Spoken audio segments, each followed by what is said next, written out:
अगर आप भी आईपी यूनिवर्सिटी के किसी भी कॉलेज में कोई से भी कोर्स में पढ़ रहे हो और आपने अगर दिल्ली गवर्नमेंट वाली स्कॉलरशिप मिस कर दी है जिसकी लास्ट डेट 15 मार्च है, तो ये वाली स्कॉलरशिप बिल्कुल भी मिस मत करना, बिकॉज ये लास्ट चांस है और इस स्कॉलरशिप में आपको 1 लाख रुपए तक की फीस माफ हो सकती है। बहुत बहुत स्वागत है आप सभी का एक और वीडियो में। आज की वीडियो बहुत ज़्यादा इंपॉर्टेंट इसलिए होने वाली है बिकॉज ईडब्ल्यूएस की स्कॉलरशिप निकल चुकी है। अगर आप भी आईपी यूनिवर्सिटी में किसी भी कॉलेज में कोई से भी कोर्स से पढ़ रहे हो, ग्रेजुएशन कर रहे हो, तो ये वाली वीडियो आपके लिए ही है। तो गाइस आज की वीडियो में मैं पूरी डिटेल में बताने वाला हूँ कि ईडब्ल्यूएस स्कॉलरशिप जो कि आईपी यूनिवर्सिटी निकालती है, ये दिल्ली गवर्नमेंट वाली स्कॉलरशिप नहीं है, ये आईपी यूनिवर्सिटी की सेपरेट स्कॉलरशिप है जो कि निकल चुकी है। 5 मार्च को इसका नोटिफिकेशन आया था और जैसे मुझे पता चला तो मुझे लगा इसके ऊपर एक डिटेल में वीडियो बनानी चाहिए। तो काफ़ी सारे स्टूडेंट से ही मैंने बात करी जो ये स्कॉलरशिप को लास्ट ईयर लिए थे और मैं डिटेल में आज की वीडियो में बताने वाला हूँ कि कैसे आप ये स्कॉलरशिप ले सकते हो। तो अगर आपने दिल्ली गवर्नमेंट वाली स्कॉलरशिप मिस कर दी है तो डोंट वरी,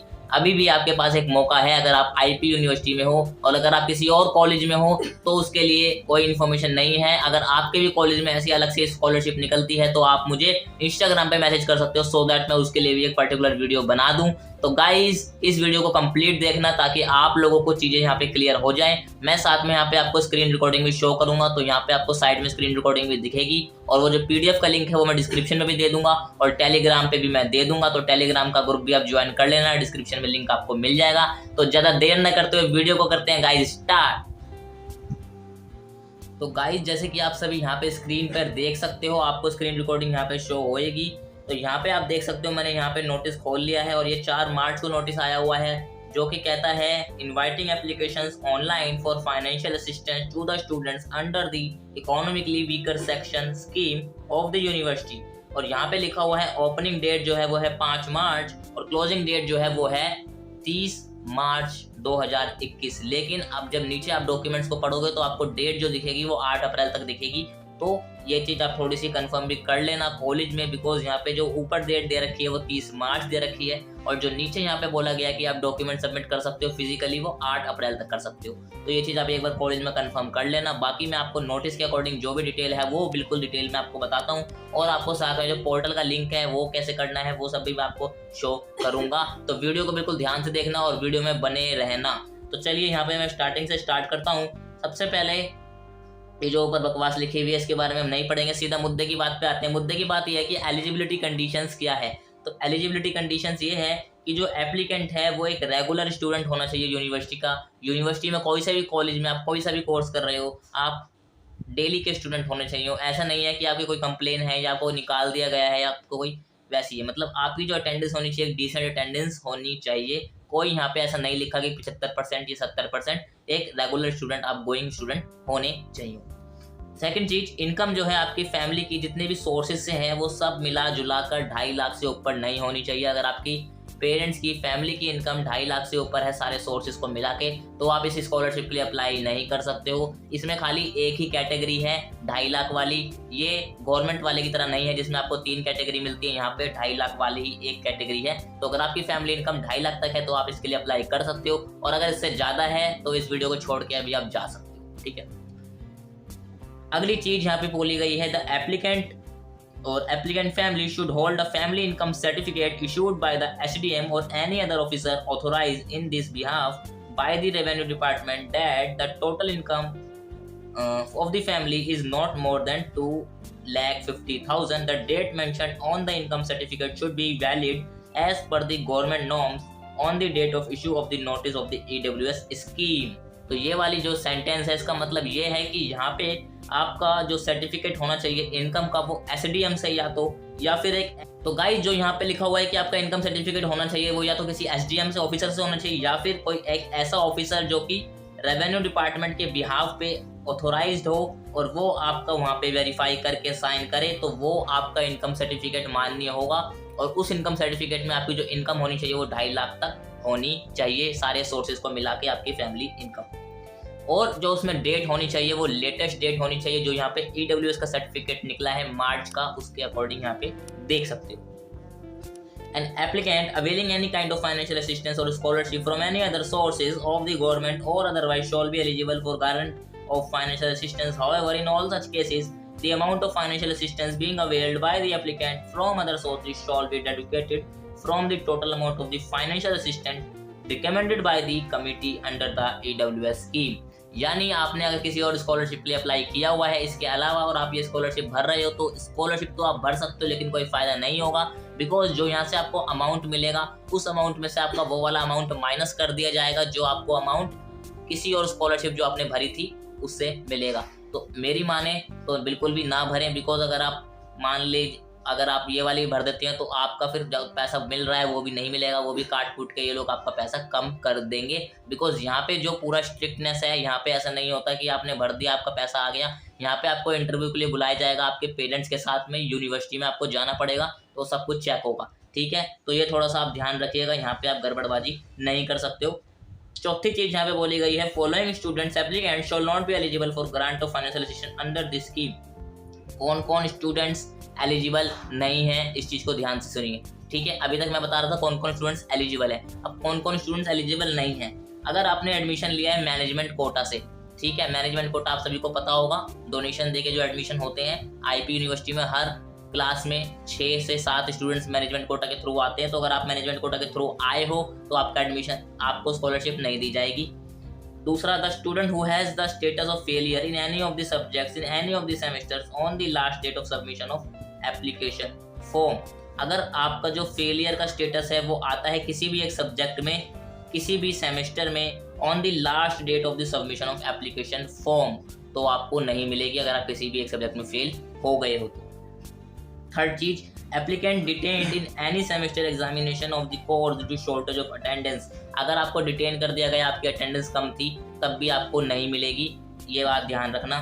चौथे, अगर ऐसा एप्लीकेंट जिसको पेनलाइज करा हो यूनिवर्सिटी से और इंस्टीट्यूट से for an act of the indiscipline, जैसे मैंने बताया था रेगुलर स्टूडेंट का मतलब यही है कि आप एक डिसेंट से, जेन्युइन से लड़के हो या लड़की हो, आप एक शरारती बच्चे नहीं हो, बदमाश बच्चे नहीं हो, उससे ये मतलब है कि आपको डिटेन नहीं किया, आपको सस्पेंड नहीं किया, आपकी अटेंडेंस भी ठीक ठाक है, आपको डिटेन नहीं किया हुआ है, ना आप फेल हुए हो, तो आप अप्लाई कर सकते हो। बाकी इन जो 4 केसेस है इसमें आप अप्लाई नहीं कर सकते हो। ठीक है, अब आते हैं लास्ट जो यहाँ पे एलिजिबिलिटी कंडीशन दी हुई है, वो कहती है every applicant shall be required to submit a print out of the online submitted application either through the soft copy और hard copy duly signed with all requisite documents enclosed on or before the closing date of the scheme to the director principal in case of affiliated institutes and dean in case of the university school of studies। यानी जितने भी documents है, सबसे पहले तो आपको online portal पे अपना एप्लीकेशन फॉर्म फिलअप करना होगा। फिर वो जो एप्लीकेशन फॉर्म होगा उसको आपको, अगर आपका एफिलिएटेड कॉलेज है, एफिलिएटेड कॉलेज से मतलब ये है कि अगर आपका मेन यूनिवर्सिटी नहीं है कॉलेज और कोई कॉलेज है जिसके अलावा, तो आप वहाँ के जो प्रिंसिपल है, ठीक है, डायरेक्टर या प्रिंसिपल है, उनको आपको सबमिट करना होगा ये सारी चीज़ें। और अगर आप मेन यूनिवर्सिटी में हो, USICT या USCT जो मेन IP की यूनिवर्सिटी है द्वारका सेक्टर में, अगर आप वहाँ से हो तो वहाँ पे आपको डीन को सबमिट करना होगा, ये यहाँ पे लिखा हुआ है। और आपको सारे से सारे डॉक्यूमेंट जो है वो अपने, चाहें तो आप स्कैन कर सकते हो सॉफ्ट कॉपी में, और हार्ड कॉपी में भी आपको साइन वहाँ पे करना होगा, जमा करने होंगे। ठीक है, एनक्लोज करके। अब आते हैं डॉक्यूमेंट्स रिक्वायर पे, तो कौन कौन से डॉक्यूमेंट्स ऐसे हैं जो आपको रिक्वायर्ड हैं। तो अब आप यहाँ पे देखो, duly field online submit application form. अब आप ये सोच रहे हो कि ये ऑनलाइन एप्लीकेशन फॉर्म में बार बार क्यों बोल रहा हूँ, ये है क्या, तो इसके बारे में भी अभी आपको डेमो में दूंगा कैसे अप्लाई कर सकते हो यहाँ पे थोड़ा सा। और ये आपको सबसे पहले भरना होगा, पहला स्टेप आपका यही रहेगा। दूसरा, copy of the family income certificate, जो कि आपका SDM या फिर किसी ऑफिसर से ऑथोराइज हो, और जैसे मैंने आपको ऊपर बताया डेट जो मेंशन है वो लेटेस्ट वाली होनी चाहिए। तीसरा, एक एफिडेविट जो कि प्रिस्क्राइब्ड फॉर्मेट में होगा, जो पब्लिक नोटरी से द्वारा अटेस्टेड होगा बाय द एप्लीकेंट। अगर आपकी एज 18 साल से ऊपर है तो आपके नाम पे होगा, अगर आपकी एज 18 साल से नीचे है तो आपके पेरेंट्स में से किसी एक के नाम पे होगा, या तो आपका फादर या फिर आपके मदर। ठीक है, ये आपको चाहिए एक एफिडेविट। और इसके बाद यहाँ पे बोला गया है the university admission slip seat allotment letter issued at the time of counselling admission. जो आपका एडमिशन हुआ है उसकी यहाँ पे आपकी स्लिप लगेगी, सीट जो आपको अलॉट हुई थी, जो आप कोर्स लिया है उसका आपको यहाँ पे लेके आना पड़ेगा। उसके साथ में आपको मार्कशीट लेके आनी पड़ेगी, जितनी भी आपने प्रीवियस एकेडमिक क्वालिफिकेशन, जितनी भी 10th से लेके 12th हो गई, आपका डिप्लोमा हो गया, आपका फर्स्ट ईयर है, सेकेंड ईयर है, अगर आप 3rd ईयर में हो तो उसके हिसाब से जितना भी आपने पहले तक का 10th तक का आपको लेकर आनी पड़ेगी मार्कशीट, सारी की सारी फोटोकॉपी के साथ। In case of old students copy of all semester, जैसे मैंने अभी बताया आपको, अगर आप ओल्ड स्टूडेंट हो चुके हो, आपको अभी पता चला स्कॉलरशिप के बारे में, अप्लाई करना चाहते हो, तो सारी प्रीवियस ईयर की मार्कशीट्स भी लेके आपको आनी पड़ेगी। इसके अलावा copy of latest fee receipt issued by the university institute, जो आपकी फी रिसीट है उसको भी आपको लेके आना पड़ेगा, उसकी कॉपी, और साथ में ओरिजिनल भी ले आइएगा सो दैट आपको कोई भी दिक्कत ना हो। इसके साथ में आधार कार्ड की आपको कॉपी लानी पड़ेगी स्टूडेंट की, and seeding of Aadhaar with the bank account, तो आपका जो आधार कार्ड होना चाहिए वो बैंक अकाउंट से सीडेड होना चाहिए, जुड़ा हुआ होना चाहिए, नहीं है तो फटाफट से करवा लीजिए, बिकॉज 1 महीने का टाइम है, आप करवा सकते हो, फटाफट से हो जाता है। इसके बाद में है copy of passbook and a cancelled check of saving bank account of applicant for remittance of financial assistance if granted by the university directly to the student's bank account. The bank account should be in the name of student, bank account number, and must be mentioned on the copy of passbook check. तो आपके नाम पे हर एक चीज होनी चाहिए, ये बात का आपको ध्यान रखना है।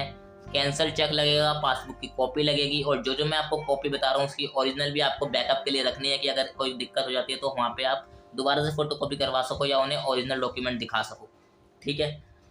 और आपके नाम पे ये सब चीज़ें होनी चाहिए। आपका जो आधार कार्ड है वो बैंक सीडेड होना चाहिए, जैसे कि गवर्नमेंट वाली जो स्कॉलरशिप थी उसमें भी ये सब चीज़ें लगी थी, सिवाय कैंसल चेक। तो गाइस अब बात करते हैं अगले डॉक्यूमेंट्स रिक्वायर्ड की, जो है letter of recommendation for consideration of the request for the grant financial assistance issued by the dean principal director as general online. यानी आपको लेटर ऑफ रिकमेंडेशन जो फाइनेंशियल असिस्टेंस का है वो अपने प्रिंसिपल डायरेक्टर से लेना होगा। अपने कॉलेज में जाके बात करिए और उनसे बोलिए कि हमें अप्लाई करना है EWS स्कॉलरशिप के लिए, तो हमें लेटर ऑफ रिकमेंडेशन चाहिए, तो वो आपको बता देंगे कैसे आपको मिलेगा। और ये जो सारे डॉक्यूमेंट्स हैं ये आपको एप्लीकेशन फॉर्म के साथ सेल्फ टेस्ट करके आपको अपने कॉलेज के प्रिंसिपल, डायरेक्टर, और अगर आपका मेन यूनिवर्सिटी है तो डीन को सबमिट करने होंगे, ठीक है। ये है आपका सारा के सारा डॉक्यूमेंट्स रिक्वायर्ड, और मैंने एलिजिबिलिटी कंडीशंस भी आपको बता दी हैं। तो अब बात करते हैं स्टेप बाय स्टेप। यहाँ पे बता रखा है कि कैसे आप अप्लाई कर सकते हो। स्टेप 1 ये होगा कि आप वेब पोर्टल पर रजिस्टर करोगे। वेब पोर्टल का लिंक क्या होगा वो डिस्क्रिप्शन में मैं आपको बता दूंगा, और अभी आपको स्क्रीन के ऊपर मैं खोल के दिखाऊंगा। तो वहाँ पे जब आप उसको रजिस्टर करोगे अपने आप को, तो वहाँ पे आपसे CET रोल नंबर पूछा जाएगा, एनरोलमेंट नंबर पूछा जाएगा, और उसके बाद आपको वहाँ पे रजिस्टर हो जाएगा। जब आपका रजिस्टर हो जाएगा तो आप वहाँ पे लॉगिन करिएगा। लॉगिन जब आप करोगे उसके बाद the applicants who have registered themselves, अगर आपने लास्ट ईयर रजिस्टर करा हुआ है अपने आप को, तो आपका जो पुरानी वाली लॉगिन यूज़र आईडी और पासवर्ड है वही आपका वहाँ से कंटिन्यू हो जाएगा, आपको नई बनाने की ज़रूरत नहीं है। और अगर आप पासवर्ड भूल चुके हो तो आप अपने कॉलेज में जाके पता करो, वहाँ पे आपको एक फैकल्टी एक इसी चीज़ के लिए रखी गई होगी, उनसे जाके पता करो, डायरेक्टर से जाके पता करो। अगर फैकल्टी नहीं है वो आपको बताएंगे कि इन केस आप पासवर्ड भूल चुके हो तो आपका कैसे वो पासवर्ड रिकवर होगा। और स्टेप 6 यहाँ पे बोला हुआ है, apply and fill up the all personal information, bank details, qualification, family details, locality and accommodation. जब सारी डिटेल्स आप फिल कर दोगे उसके बाद फाइनल बटन पे क्लिक करोगे, the edit option will not be allowed after the final submission, therefore ensure that all information is correct। तो जैसे आपने ई डिस्ट्रिक्ट की अगर मेरी वीडियो देखी होगी तो उसमें भी मैंने ये बात बोली थी कि बिल्कुल ध्यान से सारी चीज़ें भरनी है, सारी चीज़ें आपसे पूछी जाएंगी, और फाइनल सबमिट होने के बाद फिर आप दोबारा से एडिट नहीं कर सकते हो। तो यहाँ पे आपको ध्यान से ये चीज़ें भर के उसके बाद सबमिट करोगे। उसके बाद आपका प्रिंट हो जाएगा, वो प्रिंट आउट करके उसे निकाल लेना है, और उसको बाकी जो डॉक्यूमेंट्स मैंने आपको ऊपर बताए हैं उन सबके साथ स्टैपलर लगा के उसको सेल्फ अटेस्टेड करके आपको सबमिट करना होगा अपने प्रिंसिपल को और डायरेक्टर को, जो भी है। उसके बाद submit duly signed print out of the online submit along with the, जैसे मैंने बताया आपको यहाँ पे लिखा हुआ है कि आप उसे 5 अप्रैल 2021 तक कर सकते हो, ठीक है। 8 अप्रैल वाली जो डेट है वो यहाँ पे लिखी गई है, physically submission of application in the DSW office. तो ये जो इन्फॉर्मेशन है ये इंस्टीट्यूट और USSS के लिए है। आपके लिए जो लास्ट डेट है वो 5 अप्रैल रखी गई है। जो आपके कॉलेज के लिए लास्ट डेट है जो उनको DSW पे देनी है, डायरेक्टरेट ऑफ स्टूडेंट वेलफेयर जो है IP यूनिवर्सिटी का, वो 8 अप्रैल है। आप लोगों के लिए 5 अप्रैल 2021 है। तो इस डेट से पहले पहले आप कर लेना, सो दैट आपका यहाँ पे स्कॉलरशिप फाइनेंशियल की मिल जाए। तो ये सारी डिटेल थी। अब बात करते हैं पोर्टल की। पोर्टल पे आपको कैसा सीन दिखेगा, कैसे आपको रजिस्टर करना है, तो चलिए अब पोर्टल पे चलते हैं सीधा। तो गाइज आपको स्क्रीन के ऊपर दिख रहा होगा, ऐसा आपका पोर्टल खुलेगा जब आप लिंक पे क्लिक करोगे, और ये लिंक जो है मैं आपको डिस्क्रिप्शन में दे दूंगा। तो यहाँ पे जैसे कि आप देख सकते हो लिखा आ रहा है डायरेक्टरेट ऑफ स्टूडेंट्स वेलफेयर, तो ये उनकी यहाँ पे एक साइट है। और यहाँ पे नीचे थोड़ी सी इन्फॉर्मेशन भी लिखी हुई है जो मैंने आपको ऑलरेडी बता दी है। यहाँ पे साइड में आप देख सकते हो 2 ऑप्शन आ रहे हैं, रजिस्टर्ड स्टूडेंट लॉगिन और एक आ रहा है यूएसएस इंस्टीट्यूट लॉगिन। तो आपको रजिस्टर्ड स्टूडेंट लॉगिन पे करना है, बिकॉज आप एक स्टूडेंट हो। इंस्टीट्यूट और यूएसएस वाले पे मत करना। अब यहाँ पे 2 ऑप्शन आ रहे हैं, using CET roll number and year, और एक ऑप्शन आ रहा है एनरोलमेंट नंबर। तो आप कोई से किसी भी कर सकते हो, लेकिन अगर आप एक न्यू स्टूडेंट हो तो आपको यहाँ पे एक ऑप्शन दिख रहा होगा लॉगिन से नीचे, न्यू स्टूडेंट रजिस्ट्रेशन। मैं यहाँ पे थोड़ा सा इसे हाईलाइट कर देता हूँ पेंसिल से। तो यहाँ पे आप देख सकते हो न्यू स्टूडेंट रजिस्ट्रेशन, जब आप इस पर क्लिक करोगे तो आपका यहाँ पे एक और पेज खुलेगा जहाँ पे आपसे सीईटी रोल नंबर मांगेगा और ईयर ऑफ सीईटी मांगेगा। तो यहाँ पे आप भर सकते हो इसके बाद में, ठीक है। तो ये जब आप भर दोगे, इसके बाद जब आप गो टू लॉगिन पे करोगे, ये भरने के बाद आपका जब हो जाएगा तो आपको यूज़र आईडी मिल जाएगी, आपसे इन्फॉर्मेशन मांगेगा। और फिर आप जब लॉगिन करोगे तो लॉगिन पे आपको फिर सीधा अपना यूज़र आईडी और पासवर्ड डाल के, सीईटी रोल नंबर डाल के आप यहाँ पे लॉगिन कर सकते हो, कैप्चा फिल आउट करके। तो इतना सिंपल सा आपको काम करना है। ये जब आप काम कर दोगे इतना सिंपल सा, इसके बाद आपसे एक पेज खुलेगा पूरा की पूरा, जहाँ पे आपको सारी आपकी इन्फॉर्मेशन देनी होगी जैसे आपने ई डिस्ट्रिक्ट में दी थी, ठीक है। तो यहाँ पे आप कर सकते हो। और मैं यहाँ पे आगे का इसलिए नहीं बता रहा हूँ तो कि इतना ये डिफ़िकल्ट नहीं है। गवर्नमेंट वाला जो था वो थोड़ा सा होता है डिफ़िकल्ट, वहाँ पे सर्वर एरर भी होती है, बट ये फिजिकली काम ज़्यादा है, ऑनलाइन काम कम है, तो ये आप अपने आप ही कर सकते हो। और जो भी दिक्कत आती है आप अपने फैकल्टी का नंबर ले सकते हो कॉलेज के, सो दैट आप उन्हें कॉल करके उनसे पूछ सको टाइम टू टाइम। और क्योंकि यहाँ पे फॉरगेट पासवर्ड करने का भी कोई वैसा ऑप्शन नहीं है, आपको फिजिकली जाना पड़ेगा, तो ये सारा जो है फिजिकली वाला है, इसलिए मैं यहाँ पे वीडियो में आपको ज़्यादा चीज़ें नहीं बता रहा हूँ। बस आपको मैं यहाँ पे ये बता रहा हूँ कि आपको कैसे करना है। सिंपल सा मैंने आपको खोल के दिखा दिया है, बाकी सारी चीज़ें मैंने आपको बता दी हैं, डॉक्यूमेंट्स रिक्वायर्ड, कौन कौन कर सकते हैं, कौन कौन नहीं कर सकते हैं। तो गाइज आई थिंक आपको यहाँ पे ये सारी चीज़ें समझ आ गई होंगी। EWS स्कॉलरशिप IP यूनिवर्सिटी के लिए ही होती है, तो अगर आप किसी और यूनिवर्सिटी या कॉलेज से हैं तो ये वाली वीडियो आपके लिए नहीं है। आप ई डिस्ट्रिक्ट वाली स्कॉलरशिप में अप्लाई कर सकते हो, जिसमें मात्र 4 दिन रह गए हैं, और हो सकता है उसकी डेट एक्सटेंड हो जाए, पर अभी ऐसा कोई नोटिस नहीं आया है। काफ़ी सारे स्टूडेंट्स ने ऑलरेडी अप्लाई कर दिया है। मैंने 2 पार्ट बना रखे हैं, 2 पूरा डेमो करके दिखाया हुआ है, और 5000 से ज़्यादा लोगों ने उसे देख लिया है। तो आई कार्ड पे आप जाके देख सकते हो, 4 दिन बचे हैं। अगर आपको अभी भी लगता है कि आप कर सकते हो अप्लाई, आप एलिजिबल हो, तो आई कार्ड पे आप जाके दोनों वीडियो को देख सकते हो, डिटेल में मैंने वीडियो बना रखी है। तो गाइज बाकी आप मेरे चैनल को सब्सक्राइब कर सकते हो। अगर आपको ऐसी स्कॉलरशिप के रिगार्डिंग, कॉलेज के रिगार्डिंग हेल्पफुल वीडियोस चाहिए तो आप चैनल को फटाफट से सब्सक्राइब कर लो और बेल आइकन को प्रेस कर दो, सो दैट जो वीडियो मैं डालता हूँ उसका नोटिफिकेशन आप लोगों को टाइम पे मिल पाए। और अभी तक आपने वीडियो को लाइक नहीं किया है तो फटाफट से लाइक कर दो, बिकॉज ऐसी इन्फॉर्मेशन आपको इस हर वीडियो में मिलती रहेगी। और अगर आपको कोई फिर भी डाउट रह जाता है तो आप फटाफट से नीचे कमेंट करके अपने डाउट्स को क्लियर कर सकते हो। इसके अलावा आप कम्युनिटी टैब में जाके अपने डाउट्स पूछ सकते हो, इंस्टाग्राम पे मुझे मैसेज करके अपने डाउट्स पूछ सकते हो। और अगर आपको सबसे फास्ट रिप्लाई चाहिए तो टेलीग्राम ग्रुप मैंने बनाया हुआ है, वहाँ पे आप जाके अपने डाउट्स पूछ सकते हो। वहाँ पे अगर मैं आपका रिप्लाई नहीं कर पाया तो जो बाकी की फैमिली मेम्बर्स हैं वो आपका रिप्लाई जरूर से करेंगे। तो गाइज इसी के साथ मिलते हैं अगली वीडियो में। जब तक के लिए stay smart, take care of yourself, good bye.